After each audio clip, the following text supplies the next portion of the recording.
আমারে যখন মাটির নিচে নিয়ে গেছে বারবার আমাকে তাকিদ দিয়েছে, 11 ঘন্টা টাঙিয়ে রেখেছিল আমারে। 3টা বছর যে জেলখানায় ছিলাম, জেলখানা না, ওটা ফাঁসির কন্ডেম সেল, ওটা আরো ভয়ঙ্কর। আমি নিজে সাক্ষী দিচ্ছি, কারো কাছে শোনা কথা না, এত বড় জুলুম অত্যাচার।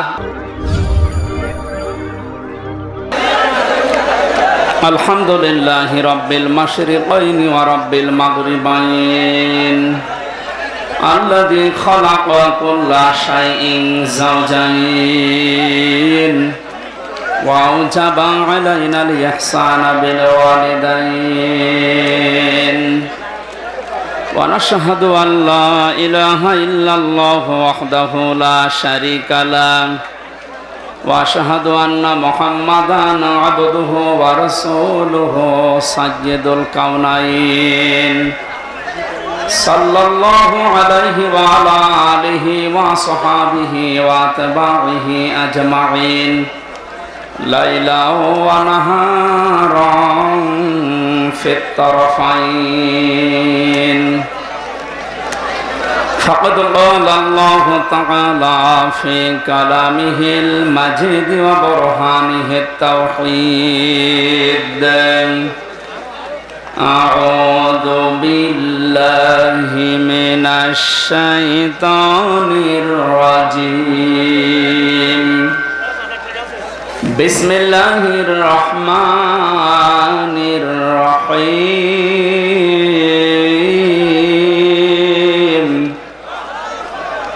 قل هل أنبئكم بشر من ذلك مثوبة عند الله من لعنه الله وغضب عليه وجعل منهم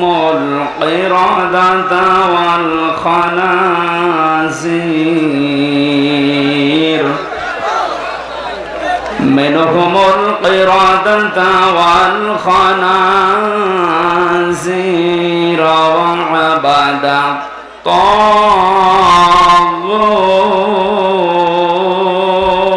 الطاغوت أولئك شر مكانا وأضل عن سواء السبيل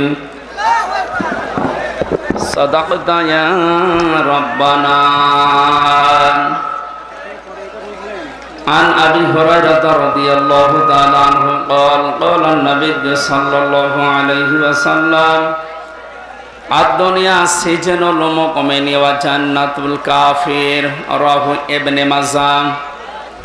وقال تعالى في شان رسوله وما زادهم إلا إيمانا وتسليما. اللهم صل على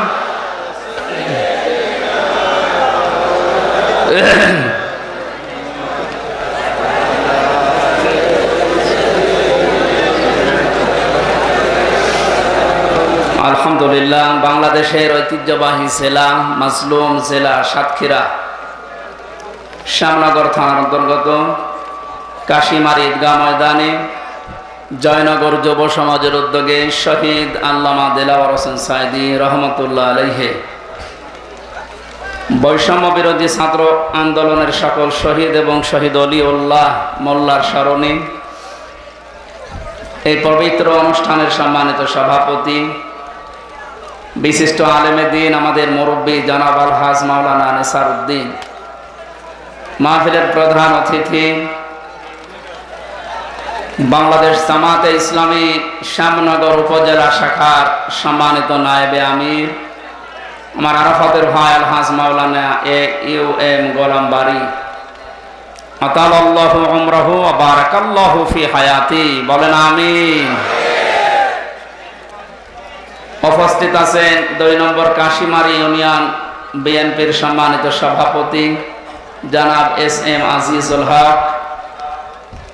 আলোচনা রাখলেন আপনাদের এলাকার সন্তান হাফেজ মাওলানা সালাউদ্দিন।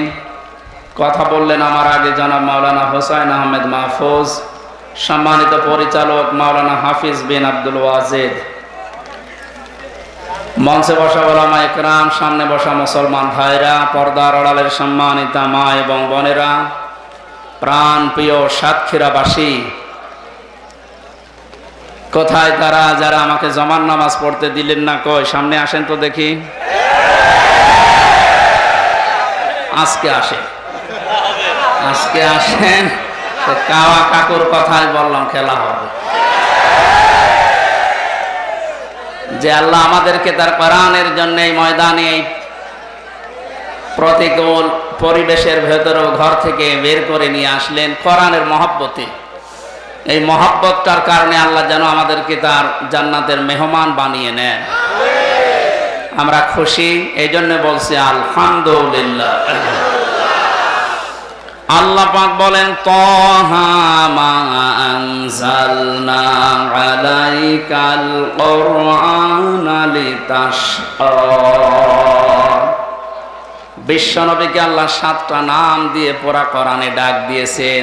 তার ভেতরে 2 নম্বরে এই তহা।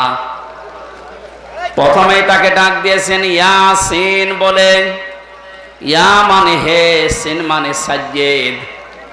তাফসিরে মনির, তাফসিরে কাবির আল্লামা ফখরুদ্দিন রাজি রহমতুল্লাহ আলাইহি উনি সিন শব্দের 5টা ব্যাখ্যা দিয়েছেন। সিন মানে সাজ্জেদুল আলামিন, সিন মানে সাজ্জেদুল কাউনাইন, সিন মানে সাজ্জেদুল আম্বিয়া, সিন মানে সাজ্জেদুল মুরসালিন, সিন মানে সাজ্জেদুল বাশার। প্রতিটি শব্দের ব্যাখ্যা করতে গেলে তো সময় অনেক লাগবে, আর আকাশের অবস্থা ভালো না। এই জন্য আমি সামারাইজ করে যেটা বোঝাতে চাই, আল্লাহর ঘোষণা দেওয়া নেতা এই পৃথিবীতে একজন।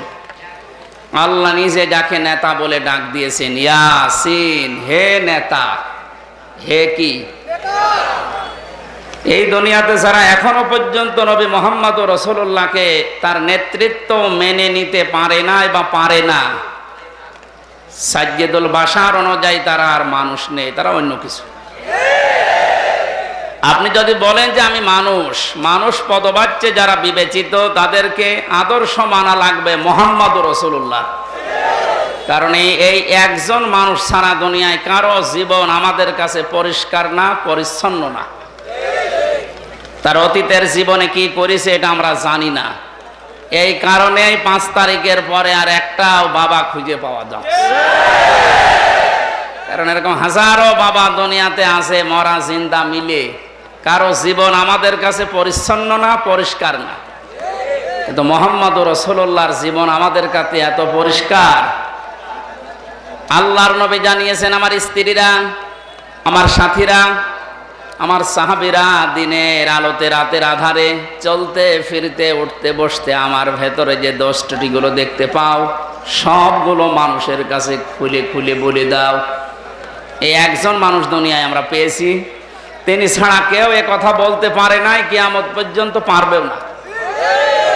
এই জন্যে আল্লাহ তার নামের শেষে আজিম লাগিয়েছেন, ওয়া ইন্নাকা লাআলা খুলুকিন আযীম। হে নবী, আপনি মহান চরিত্রের উপরে প্রতিষ্ঠিত। আমরা যদি চওড়া কোনো জিনিস মাপি, তার জন্যে আমিক শব্দ ব্যবহার করা হয়। লম্বা কোনো জিনিস, গভীর কোনো জিনিস যদি কেউ মাপতে চায়, তাহলে আরিজ শব্দ ব্যবহার করা হয়। কিন্তু মহান কোনো জিনিস যদি কেউ পরিমাপ করতে চায়, তখন আজিম ব্যবহার করা হয়। এ শব্দের কোনো কুল কিনারা নেই। আল্লাহ নিজের নামটা মুহাম্মদুর রাসূলুল্লাহর চরিত্র বর্ণনা করার জন্য লাগিয়েছেন। অন্যান্য নবীদের নামের শেষেও আল্লাহর নাম আছে, গোলামিন আলিম আছে, গোলামিন হালিম আছে, কিন্তু খুলুকিন আজিম নেই। সুতরাং আমি যেটা বোঝাতে চাই এই ছোট্ট কথা দিয়ে, মুহাম্মদুর রাসূলুল্লাহকে একমাত্র আদর্শ যারা এখনো মানতে পারেন নাই বা মানেন না, আপনি এখনো মানুষ হিসাবে বিবেচিত না। আপনি মানুষের বাইরের অন্য কোনো জন্তু। মানুষ বাদ দিয়ে অন্য কোনো জন্তু মারা গেলে তার জানাজা আছে, কবর দেওয়া লাগে, দোয়া করা লাগে। এখন আপনি কি করবেন? আপনি ভাবেন, আমি কি নাম ধরবো? নাম না ধরলেও আপনি বুঝে ফেলেছেন। সুতরাং আল্লাহর নবী বাদ দিয়ে অন্য কাউকে আমরা আদর্শ মানি না, কারণ আল্লাহর ঘোষণা দেওয়া নেতা এই একজন, ইয়াসিন। হে নেতা, জোরে বলেন আল্লাহু আকবার। আমি আহ্বান জানাবো, আপনার কপালে আপনি আগুন লাগাবেন না। যদি আজকে নবী বাদ দিয়ে অন্য কেউ আপনার আদর্শ হয়, আর আপনি যদি ওই অবস্থায় মারা যান, যেহেতু বিভিন্ন দলের লোক এখানে আছে, তাদেরকে আমি সতর্ক করছি, কারণ আমি সতর্ককারী। মায়া নিয়ে, মহব্বত নিয়ে আপনাকে আমি জানাচ্ছি, আপনি ভুল পথে আছেন। আপনার কপালে আপনি নিয়ে আগুন লাগাচ্ছেন। চোখ বন্ধ হওয়ার পরে আপনি বিনা হিসাবে, বিনা বিচারে জাহান্নামে যাবেন। কোনো হিসাবও আল্লাহ নেবে না, বিচারও করবে না। যাদের আদর্শ এই দুনিয়ায় মুহাম্মদুর রাসূলুল্লাহ ছিল না। এই কথা যদি ভুল হয়, যারা আলেম আছে আমাকে বলতে বলেন তো। সুতরাং আমরা এই কথাটা মেনে নেওয়ার তৌফিক আল্লাহ আমাদেরকে যেন দান করেন, আমরা কামনা করছি, বলেন আমিন। নবীজির দ্বিতীয় নম্বরে নাম ছিল তহা, 3 নম্বরে নাম ছিল মোহাম্মদ, 4 নম্বরে ছিল আহমদ, 5 নম্বরে ছিল আব্দুন বা আব্দুল্লাহ, 6 নম্বরে ছিল মুজাম্মিল, 7 নম্বরে ছিল মুদ্দাসসির। আল্লাহ দ্বিতীয় নম্বর নাম দিয়ে ডাক দিয়েছেন তহা, মা আনজালনা আলাইকাল কুরআনা লিতাশকা। এই কোরআন শরীফ আপনাকে আমি এই জন্যে দেইনি যে আপনি মার খাবেন, আপনি লাঞ্ছিত হবেন, অপমানিত হবেন। প্রশ্ন আসতে পারে, 16 বছর আমরা যে মায়ের খেয়ে গেলাম, কোরআন আমার কাছে ছিল না? ছিল। কোরআনে কারিম মানার জন্য যে পরিবেশ দরকার, যে মন মানসিকতা দরকার, ওই ধরনের মানুষ এই 16 বছর গড়ে ওঠেনি। উঠেছিল 5 তারিখ পর্যন্ত, আগস্ট মাসের 5 তারিখ পর্যন্ত একটা জরিপ পেয়েছিলাম, মাত্র 20% মানুষ এই দেশে ইসলাম কায়েম হোক, কোরআনে কারিম সংসদে যাক, এটা মাত্র 20% মানুষ চায়। কিন্তু 5 থেকে 21, মাত্র এই 16 দিনের ব্যবধানে আজকের জরিপ, এই বাংলাদেশে এখন 100 জনের 35 জন মানুষ চায় যে কোরআন সংসদে যাক। ইসলামী আন্দোলন যারা এদেশে করছে, বিশেষ করে একামতে দিনের দায়িত্ব যারা পালন করছে মন থেকে, এ মানুষগুলোর অ্যাক্টিভিটিস, এ মানুষগুলোর কাজকর্ম, এ মানুষগুলোর যে স্যাক্রিফাইস আমরা দেখতে পাচ্ছি এ দেশের জনগণের জন্য, কিছুদিন যদি এভাবে চলতে থাকে, কোরআনে কারিমের যে আয়াত আল্লাহ নাযিল করেছেন, ওয়া রাআইতান নাসা ইয়াদখুলুনা ফি দীনিল্লাহি আফওয়াজা, হে নবী আপনি দেখতে পাবেন দলে দলে, পালে পালে মানুষ ইসলামে প্রবেশ করছে। সে দৃশ্য এখন সারা বাংলাদেশে প্রায় একই রকম হয়ে গেছে। এই 16 দিনের ব্যবধানে আমি যতটুকু দেখতে পেয়েছি, আমিরে জামাত ডাক্তার শফিকুর রহমানের হাত ধরে বাস্তবতায় যা দেখতে পাচ্ছি, আল্লাহর দিকে তাকিয়ে বলছি, আল্লাহর কসম, কিছুদিন চলতে দেন, এদেশে 100 জনের 51 জন মানুষ কিছুদিন পরেই বলবে আমরা ইসলামে দেশে চাই। তাও শুধু ঘরে ঘরে খানকায় না, আমরা রাষ্ট্রীয়ভাবে চাই, এ কথা বলবে, দেখবেন। আর এ পর্যন্ত আসতে সময় দেরি, সংসদে কোরআনে কারিম যেতে দেরি হবে না। তখন আমরা মা আনজালনা আলাইকাল কুরআনা লিতাশকা, এই আয়াতটা দেখতে পাবো। এই 53 বছর স্বাধীন হওয়ার পরে বহু কিছুই তো আপনারা দেখেছেন। আমার মাত্র 32 বছর। এই যে মুরব্বী, এই 53 বছরে তো দেখলেন যে মানুষ দিয়ে কোরআন বাদ দিয়ে চালালে দেশ কেমন চলে, দেখে না? বাবা চালিয়েছিল, সে যেভাবেই হোক। এরপরে স্বামী চালিয়েছিল, এরপরে চাচা চালিয়েছে, চালায়নি? এরপরে ভাবি চালিয়েছে, বউ চালিয়েছে। যেভাবে চালাক না কেন, কাঙ্ক্ষিত মানের কোনো কিছু আমরা পাইনি। এখন শুধু বাকি আছে কোরআন দিয়ে এ দেশ চললে কেমন দেখা যায়, কোরআন শরীফ দিয়ে দেশ চললে কেমন দেখা যায়। আপনি এটা দেখেননি, আমি দেখেছি। তাও 100% পাইনি সৌদি আরবে, মাত্র 70% পেয়েছি। তারপরে যে শান্তিতে তারা আছে, আমার মনে হয় কোরআন দিয়ে যদি এ দেশ চলে, এই দেশটা মিনি জান্নাত হয়ে যাবে। আজকে ডাক্তার শফিকুর রহমান ঘোষণা দিয়েছে, কোরআন দিয়ে যদি সত্যিই বাংলাদেশ আমরা চালাতে পারি, সব চাইতে বেশি নিরাপদে থাকবে, খুশি হয়ে থাকবে মেয়েরা। আজ নারী পক্ষ, নারী স্বাধীনতা আন্দোলন, নারী বিপ্লব পরিষদ, নারী মুক্তি পরিষদ, 13টা সংগঠন কাজ করছে ওদের পক্ষে। একটাও কাঙ্ক্ষিত মানের নারীকে যেভাবে নিরাপত্তা দেওয়া দরকার দিতে পারছে না। আমিরে জামাত যে ঘোষণা দিয়েছেন, আমার বিশ্বাস উনি মন মতো দেয়নি, ওরা কোরআন থেকে দেখে দিয়েছে। সত্যি যদি কোরআন কায়েম হয়, নবীজি যা জানিয়েছিলেন সানা থেকে হাসরা মাউত পর্যন্ত যুবতী সুন্দরী সব গুণে গুণান্বিত একটা মেয়ে সাজগোজ করে যাবে, তার মনের ভেতরে কোনো ভয় থাকবে না আল্লাহর ভয় ছাড়া। ওই রকম একটা পরিবেশ আমরা উপহার দিতে পারবো কোরআন দিয়ে ইনশাআল্লাহ। তাহলে এটা আমরা জীবনে চর্ম চোখে দেখতে চাই। 53 বছর যা চলেছে পাইনি, এখন কোরআন দিয়ে চললে কেমন দেখা যায়। আল্লাহ তুমি এটা একটু দেখার তৌফিক আমাদের জীবনে দাও, বলেন আমিন। এই জন্য কোরআন যেহেতু মায়ের খাওয়ার জন্য আল্লাহ দেয়নি, লিতাশকর জন্য দেয়নি, না খেয়ে থাকবেন এই জন্য দেয়নি, বন্যার পানি দিয়ে দাদা বাবুরা ডুবিয়ে দেবে এই জন্য আল্লাহ কোরআন দেয়নি। আজকে ফেনী, নোয়াখালী, চট্টগ্রাম সহ কয়েকটা জেলা অলরেডি ওদের পানির কারণে ডুবে গেছে। সত্যি যদি আমরা এখনই কোরআনে কারিমকে সংসদে নিয়ে হুঙ্কার দিতে পারতাম, এই 53টা মুসলিম রাষ্ট্র মিলে দাদা বাবুদের পানি অলরেডি বন্ধ হয়ে যেত। আমরা এখন ওই পর্যায়ে পৌঁছাতে পারিনি, চেষ্টা চলছে। সব ষড়যন্ত্র কাটিয়ে যেন আল্লাহ ওই পর্যন্ত ওঠার তৌফিক আমাদের দান করে। দরুদ আর সালাম পড়ছি মুহাম্মদুর রাসূলুল্লাহ সাল্লাল্লাহু আলাইহি ওয়াসাল্লামের প্রতি, যার আদর্শ পেয়ে আসলে আমরা খুশি নাকি। আজকে আমরা আলোচনার জন্য আপনারা আলোচনা সভা এবং দোয়া দিয়েছেন। শহীদ আল্লামা দেলাওয়ার হোসেন সাইদি সহ এই দেশটা স্বাধীন করার জন্য, মুক্তভাবে চলার জন্য যারা জীবন দিয়ে গেল, এই ছাত্র ভাই এবং বোনেরা, তাদের দোয়া করার জন্য এই আয়োজন। আল্লাহর কাছে অভিশপ্ত বান্দা কারা? পুরা কোরআন শরীফের ভেতরে আমরা 8 প্রকার মানুষের নাম পেয়েছি, যে এরা আল্লাহর কাছে সবচাইতে বেশি অভিসম্প্রাপ্ত মানুষ। আমরা যেন ওই দলের ভেতরে না পড়ে যাই। এই জন্য আজকের আলোচনাটা আমি এতটুকুই বলতে চাচ্ছি, কারণ সময় আমাদের অনুকূলে আসবে কিনা বা পরিবেশ আমাদের অনুকূলে থাকবে কিনা জানি না। বৃষ্টি জোরে আরম্ভ হয়ে গেলে আমরা মোনাজাত করে দেব। ভিজে গেলে সমস্যা আপনাদের, না হলে আমার সমস্যা আছে। জবান খুলে কোরআনের আয়াত একটু পড়েন। আউযু বিল্লাহি মিনাশ শাইতানির রাজিম।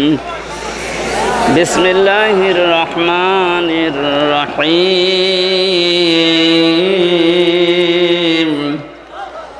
কুল হাল উনাব্বিউকুম বিশাররিম মিন যালিকা মাসুবাতান ইনদাল্লাহ। সূরা মায়েদা কোন সূরা বলেন তো? তাফসীরুল কোরআন মাহফিলে কথা বলার জন্য যে সমস্ত উসুল আছে তাফসীরের প্রায় 13টা, তার ভেতরে 1 নম্বরে শুদ্ধ তেলাওয়াত যেটা আমরা করছি, 2 নম্বরে যে ভাষায় কথা বলেন ওই ভাষায় তার অর্থ শোনানো জনগণকে। আল্লাহ পাক বলেন, হে নবী আমি কি এই কথা আপনাকে জানাবো যে আমার সৃষ্টি জগতের ভেতরে সবচাইতে বড় অভিসম্প্রাপ্ত, আমি আল্লাহর কাছে ঘৃণিত, আমি আল্লাহর বরদোয়া পাই, এরকম সৃষ্টি জগতের ভেতরে যারা আছে তাদের পরিচয় কি আপনাকে আমি জানাবো? যাদের উপর আল্লাহ নিজে লানত দিয়েছেন, কাউকে খিনজির বানিয়েছেন, শূকর বানিয়েছেন, আল্লাহ নিজে রাগ করে আছেন তাদের উপরে। এই সমস্ত মানুষের পরিচয়গুলো আল্লাহ একটা একটা করে তুলে ধরেছেন কোরআনে। আমরা যেন এই সমস্ত পর্যায়ে না পড়ে যাই। 1 নম্বরে আমি কোরআনের ভেতরে পেয়েছি ইহুদি আর খ্রিস্টান, যারা তারা আল্লাহর লানত প্রাপ্ত বান্দা। এখন কেন ওই গুণ আবার আমাদের ভেতরে আছে কিনা দেখি। আমি গত কয়েকদিন আগে সিঙ্গাপুরে ছিলাম, ওখানে জালেমদের বিরুদ্ধে একটা বক্তব্য দিয়েছিলাম।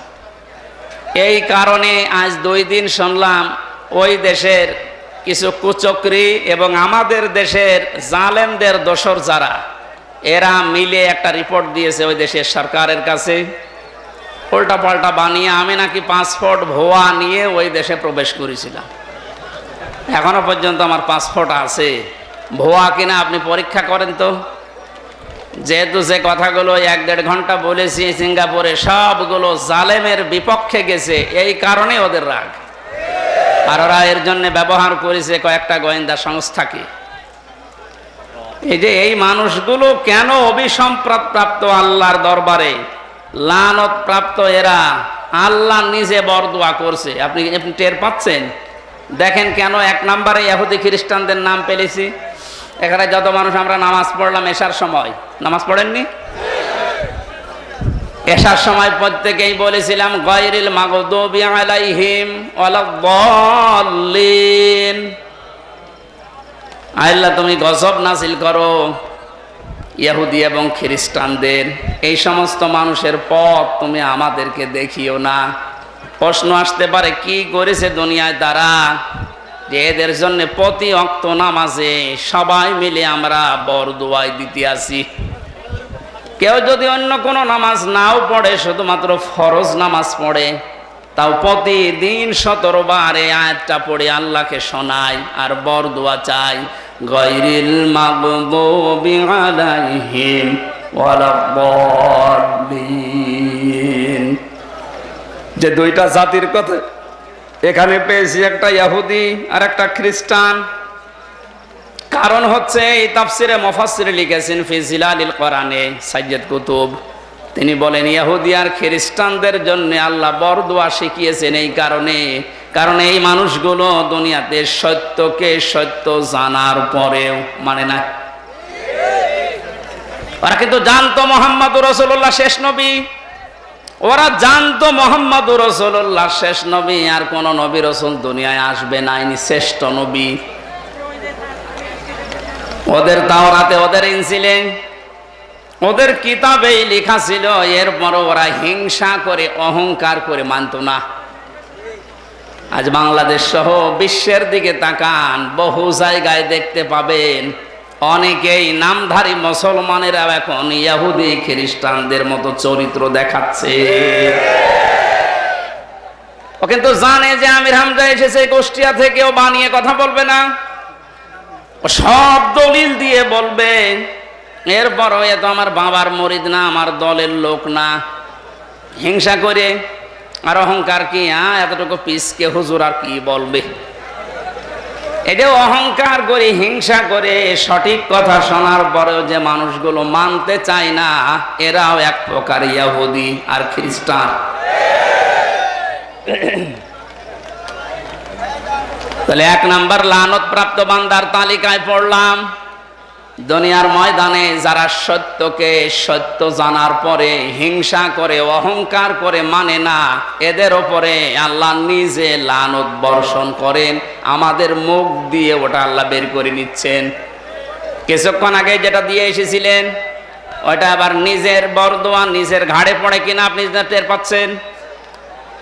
সুতরাং মাহফিলে কথা শোনার পরে যারা সত্যকে সত্য জানার পরেও হিংসা করে অহংকার করে আপনি মানতে চাচ্ছেন না, আপনি কিন্তু হয় ইহুদি হয়ে মরবেন, নাই খ্রিস্টান হয়ে মরবেন।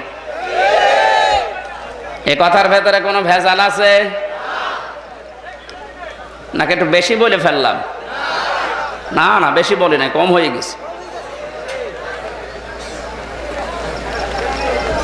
আমার যতটুকু ধারণায় স্বাধীনতার পর থেকে আজকের 21 তারিখ, এই 16 দিনও লাগতো না যদি বিবেকটা আপনার কাজ করতো যে সত্যকে সত্য জানার পরে আমি দুনিয়া একদিকে উল্টিয়ে যাক আমি মেনে নেব। যদি আপনি মনে মনে সিদ্ধান্ত নিয়ে এগিয়ে আসতে পারতেন, আল্লাহর কসম এই 16 দিনে এই 35% না 51% পার হয়ে যেত।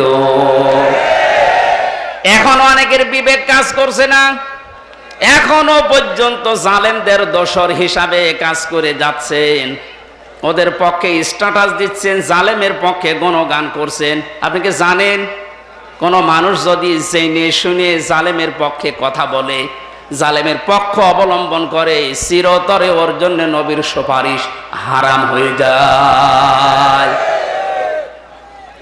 শুধু এতটুকুই না, কোন মানুষ যদি সত্যি জালেমের পক্ষ অবলম্বন করে, জেনে শুনে, না জেনে করেন সেটা আলাদা, জেনে শুনে যদি জালেমের পক্ষ নেন, তাকে সাহায্য করেন কথা দিয়ে, কাজ দিয়ে, অর্থ সম্পদ দিয়ে, ঝাঁকানি দিয়ে, অনেকে লাইভ দিয়েও সাহায্য করছে জালেমদের।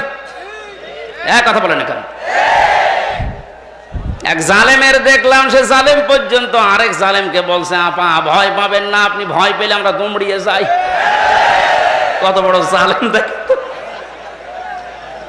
আপনি ভয় পাবেন না, আপনি ভয় পেলে আমরা নরম হয়ে যাই। জালেমদের সবচাইতে বেশি ভয় তার জীবনে, আর ইমানদারের জীবনের কোনো ভয় আছে? কারণ ও জানে আমি যত তাড়াতাড়ি যাব তত তাড়াতাড়ি জান্নাত পাবো।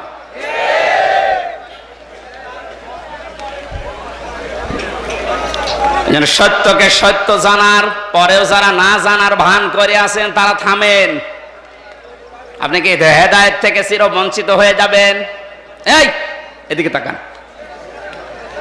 কোরআনে কারীমের সবচেয়ে ভয়ঙ্কর আয়াত এটা আমার কাছে মনে হয় সূরা আরাফ 9 নাম্বার পারার 13 নাম্বার পৃষ্ঠার 2 নাম্বার লাইনের 179 নাম্বার আয়াতের প্রথম অংশে আছে।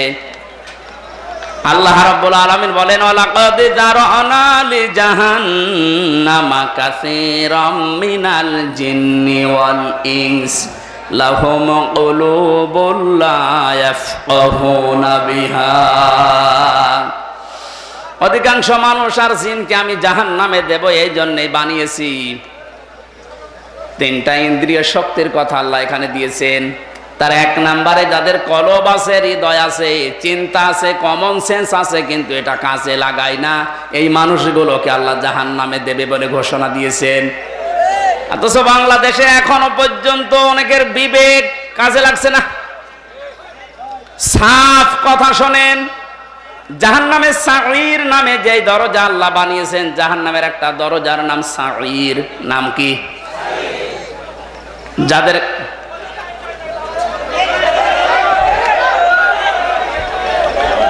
যাদেরকে এই জাহান্নামের দরজার কাছে এরকম দরজা আছে নিয়ে যাওয়া হবে, ফেরেশতা মালিক জিজ্ঞাসা করবে, কি এখানে কি, কেন আসলে?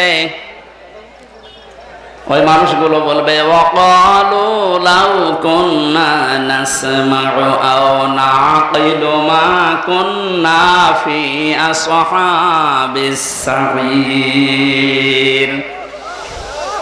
আমরা ওই জামানায় নবীদের কথা, আলেমদের কথা যদি শুনতাম আর যদি আমাদের বিবেকটা কাজে লাগাতাম, তাহলে এই সাঈর নামক দরজা দিয়ে জাহান্নামে যাওয়া লাগতো না। এই আয়াত থেকে 2টা তথ্য পাওয়া যায়, যে মানুষগুলো শোনার পরেও না শোনার ভান করে থাকে, চিন্তা করার শক্তি থাকার পরেও চিন্তা করে না। এই যে বিবেক যারা কাজে লাগাবেন না, কমন সেন্স যারা কাজে লাগাবে না, এরা জাহান্নামে সাঈরে যাবে। আমি আবার আহ্বান জানাচ্ছি, জানার পরে, শোনার পরে, বোঝার পরে না বোঝার ভান করে আর থাকবেন না। এখন জেগে ওঠেন।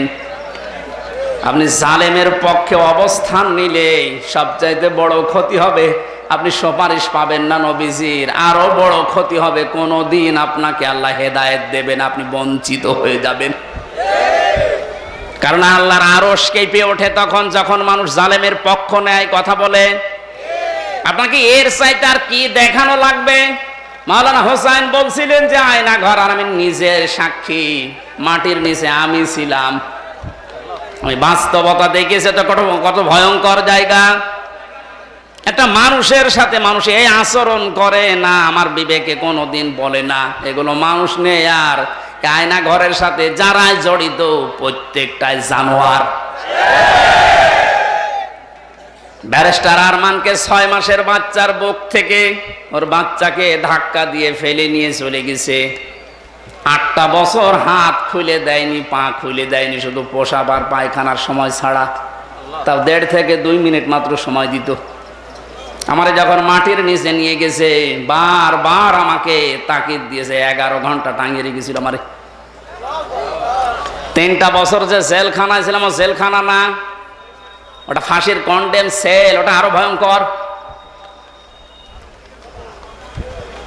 আমি নিজে সাক্ষী দিচ্ছি, কারো কাছে শোনা কথা না। এত বড় জুলুম অত্যাচার নির্যাতনের সাথে যারা জড়িত, এরপরও আপনি জালেমের দোষ খুঁজে পান না। আপনি যদি আমার মতো এরকম বিপদে পড়তেন তখন বুঝতেন।